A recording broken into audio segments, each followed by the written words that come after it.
नमस्कार। शाम 7 बजे के बुलेटिन में आपका स्वागत है। समाचारों के साथ मैं अंशु अवस्थी। सबसे पहले मुख्य समाचारों पर एक नजर।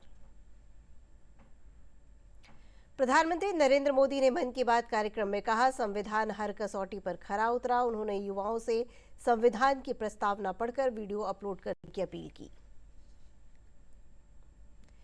कैंसर के खिलाफ जंग में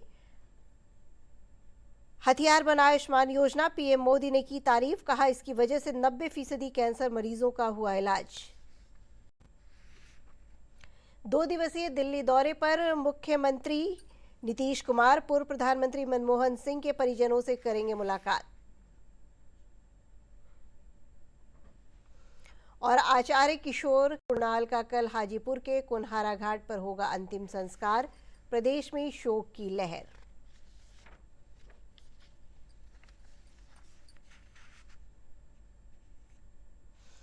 प्रधानमंत्री नरेंद्र मोदी ने आज मन की बात कार्यक्रम के 117वें संस्करण में कहा कि हमारे संविधान निर्माताओं ने हमें जो संविधान सौंपा है वो हर कसौटी पर खरा उतरा है। उन्होंने देश के नागरिकों को संविधान की विरासत से जोड़ने के लिए वेबसाइट की चर्चा की और आम लोगों से अपील की कि वो संविधान की प्रस्तावना पढ़कर अपना वीडियो अपलोड कर सकते हैं।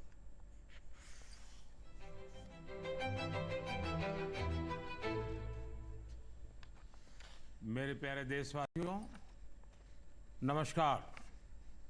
2025 बस अब तो आ ही गया है, दरवाजे पर दस्तक दे ही रहा है। 2025 में 26 जनवरी को हमारे संविधान को लागू हुए 75 वर्ष होने जा रहे हैं। हम सभी के लिए बहुत गौरव की बात है। हमारे संविधान निर्माताओं ने हमें जो संविधान सौंपा है वो समय की हर कसौटी पर खरा उतरा है। संविधान हमारे लिए गाइडिंग लाइट है, हमारा मार्गदर्शक है। भारत का संविधान ही है जिसकी वजह से मैं आज यहाँ हूँ, आपसे बात कर पा रहा हूँ। इस साल 26 नवंबर को संविधान दिवस से एक साल तक चलने वाली कई एक्टिविटीज शुरू हुई हैं। देश के नागरिकों को संविधान की विरासत से जोड़ने के लिए constitution75.com नाम से एक खास वेबसाइट भी बनाई गई है। इसमें आप संविधान की प्रस्तावना पढ़कर अपना वीडियो अपलोड कर सकते हैं। अलग अलग भाषाओं में संविधान पढ़ सकते हैं। संविधान के बारे में प्रश्न भी पूछ सकते हैं। मन की बात के श्रोताओं से, स्कूल में पढ़ने वाले बच्चों से, कॉलेज में जाने वाले युवाओं से मेरा आग्रह है, इस वेबसाइट पर जरूर जाकर देखें, इसका हिस्सा बने। प्रधानमंत्री नरेंद्र मोदी ने मन की बात कार्यक्रम में आयुष्मान भारत योजना की तारीफ करते हुए कहा कि इस योजना की वजह से कैंसर के 90% मरीजों का इलाज हो पाया। पीएम ने कहा कि कैंसर के खिलाफ जंग में ये योजना हथियार की भूमिका अदा कर रहा है। संकल्प शक्ति से हम क्या कुछ हासिल कर सकते हैं, इसका दूसरा उदाहरण है कैंसर से लड़ाई। दुनिया के मशहूर मेडिकल जर्नल लैंसेट की स्टडी वाकई बहुत उम्मीद बढ़ाने वाली है। इस जर्नल के मुताबिक अब भारत में समय पर कैंसर का इलाज शुरू होने की संभावना काफी बढ़ गई है। समय पर इलाज का मतलब है कैंसर मरीज का ट्रीटमेंट 30 दिनों के भीतर ही शुरू हो जाना। और इसमें बड़ी भूमिका निभाई है आयुष्मान भारत योजना ने। इस योजना की वजह से कैंसर के 90% मरीज समय पर अपना इलाज शुरू करा पाए हैं। ऐसा इसलिए हुआ है क्योंकि पहले पैसे के अभाव में गरीब मरीज कैंसर की जांच में, उसके इलाज से कतराते थे। अब आयुष्मान भारत योजना उनके लिए बड़ा संबल बनी है। अब वो आगे बढ़कर अपना इलाज कराने के लिए आ रहे हैं। आयुष्मान भारत योजना ने कैंसर के इलाज में आने वाली पैसों की परेशानी को काफी हद तक कम किया है।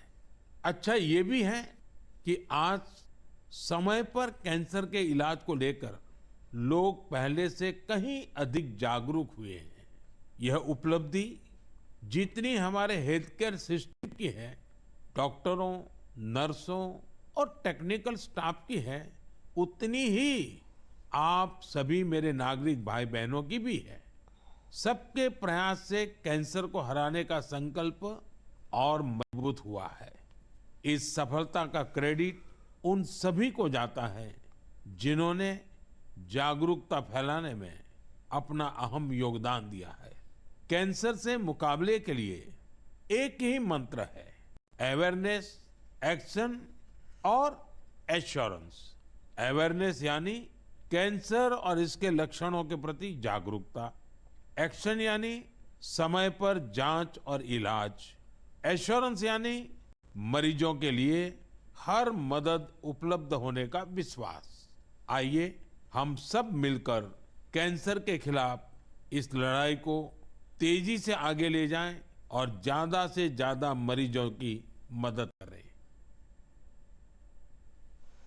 आगे बढ़ते हैं। मुख्यमंत्री नीतीश कुमार आज 2 दिवसीय यात्रा पर दिल्ली पहुंच गए हैं। यहां वे पूर्व प्रधानमंत्री डॉक्टर मनमोहन सिंह के परिजनों से मिलकर सांत्वना प्रकट करेंगे। इसके साथ ही मुख्यमंत्री एनडीए गठबंधन के बड़े नेताओं से मुलाकात कर सकते हैं।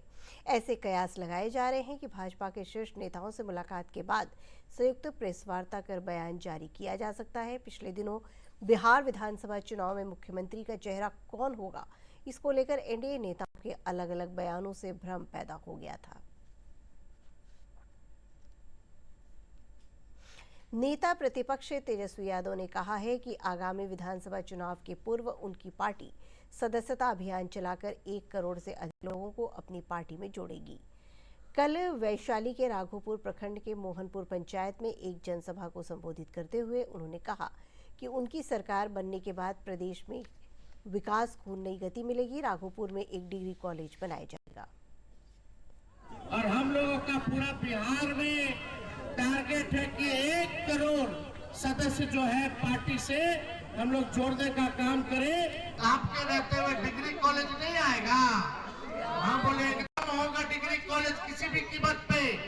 हम लोगों ने जमीन भी फाइनल कर दिया, जहाँ पुल जो गिर रहा है 6 लेन वाला, वहाँ एक गेस्ट हाउस, सरकारी गेस्ट हाउस का भी हम लोग पास करा दिए। हिम्मतपुर में हम लोग जो है डिग्री कॉलेज का जमीन भी करवा दिए।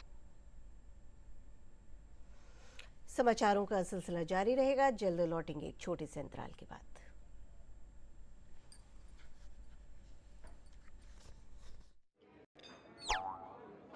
अरे रे, सावधानी हटी तो जेब कटी। ना, मेरी ईमेल आईडी और मोबाइल नंबर है बैंक में रजिस्टर्ड। तो डिजिटल पेमेंट में धोखा हुआ कभी तो अलर्ट्स मिलेंगे तभी के तभी। पर पैसे तो गए। नहीं, पैसे नहीं गए। नहीं जो की लापरवाही तो नहीं करनी पड़ेगी भरपाई। और सुनिए, समय से जो की शिकायत मिलेंगे आपको रिफंड सही सलामत। अब यह कहता है कि जानकार बनिए, सतर्क रहिए। समाचारों में आपका स्वागत है। पूर्व आईपीएस और महावीर मंदिर ट्रस्ट के प्रमुख आचार्य किशोर कुणाल का आज सुबह हार्ट अटैक से निधन हो गया। वे 74 वर्ष के थे। आचार्य कुणाल 1972 बैच के गुजरात कैडर के आईपीएस अधिकारी थे। मिली जानकारी के अनुसार उनकी तबीयत बिगड़ने के बाद उन्हें महावीर वात्सल्य अस्पताल ले जाया गया, जहां डॉक्टरों ने उन्हें मृत घोषित कर दिया। इस संबंध में जानकारी देते हुए प्रदेश सरकार में मंत्री सुमित कुमार ने बताया कि किशोर कुणाल जी के निधन से एक अपूरणीय क्षति हुई है। उन्होंने कहा कि स्वर्गीय किशोर कुणाल जी शिक्षा, स्वास्थ्य और सामाजिक गतिविधियों में लगातार सक्रिय थे। उनके निधन पर मुख्यमंत्री नीतीश कुमार ने भी गहरा शोक व्यक्त किया है। अन्य समाज के उत्थान में, गरीब बच्चों की पढ़ाई लिखाई, इन सब चीज़ों में इनका लगातार एक प्रयास रहता था। आज वो हम लोग के बीच में नहीं रहे हैं। इनसे हमारा संबंध हमारे पिताजी से के समय से इनका संबंध रहा। जब छात्र जीवन में वो लोग थे तब से ये संबंध है। एक अभिभावक के तौर पे आज एक अभिभावक हम लोग के बीच में नहीं रहे। खाद्य उपभोक्ता मंत्री लेसी सिंह ने आज पूर्णिया में किशोर कुणाल के निधन पर शोक जताया। उन्होंने कहा कि किशोर कुणाल ने सामाजिक और धार्मिक क्षेत्र में जो योगदान दिया है उसे भुलाया नहीं जा सकता है।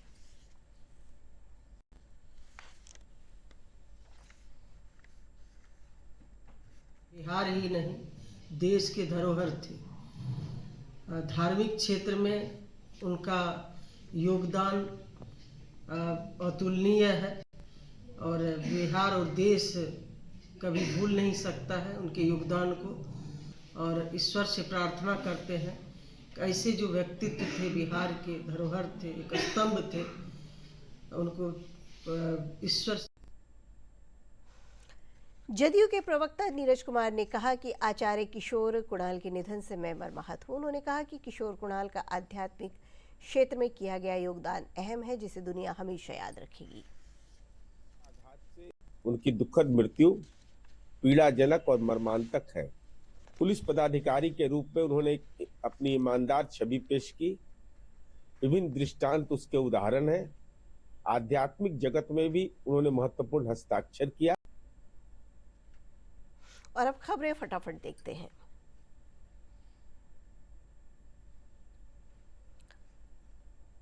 राज्य सरकार ने 62 आईपीएस अधिकारियों का तबादला कर दिया है। इसमें 19 एसपी शामिल हैं। अपराध अनुसंधान विभाग के एसपी अवकाश कुमार को पटना का एसएसपी बनाया गया है।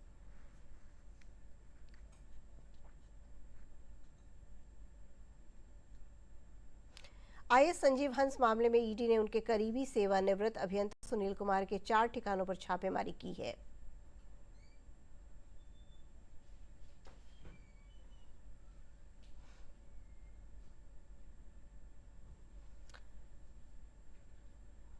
दरभंगा के रयान थाना क्षेत्र के बनसारा गांव से 100 करोड़ की जीएसटी हेराफेरी के मामले में अरुणाचल प्रदेश की पुलिस ने 2 लेखपाल विपिन झा और आशुतोष झा को किया गिरफ्तार।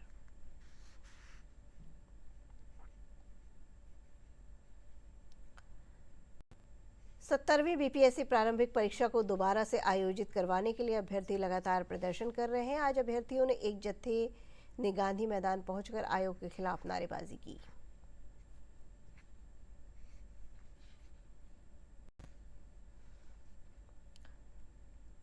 नालंदा के मुस्तफापुर में आप सबकी आवाज पार्टी का प्रदेश स्तरीय सम्मेलन हुआ। आरसीपी सिंह ने कहा कि बीपीएससी अभ्यर्थियों की समस्या का सरकार को हल निकालना चाहिए।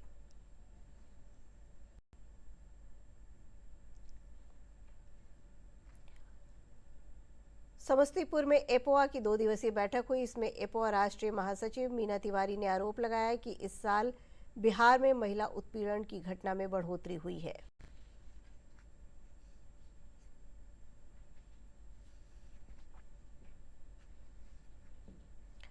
पश्चिम चंपारण के शिकारपुर गांव में बीती रात चोरी की बड़ी वारदात सामने आई है। चोरों ने दारोगा विनोद शर्मा के घर से 7 लाख के गहने और 50,000 रुपए नकद चुरा लिए।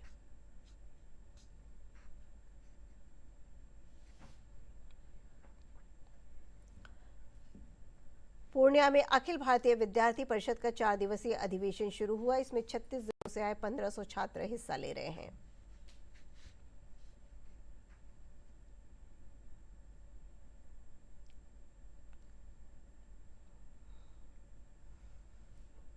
गया पुलिस ने 12 चट्टी थाना क्षेत्र अंतर्गत वाहन चोर गिरोह के 4 सदस्यों को 10 मोटरसाइकिल के साथ गिरफ्तार किया है।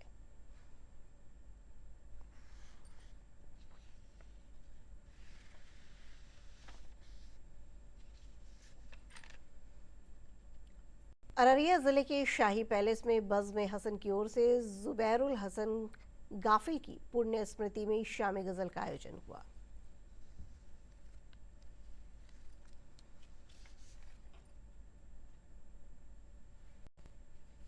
और अब अंत में मुख्य समाचारों पर एक नजर फिर से डालते हैं।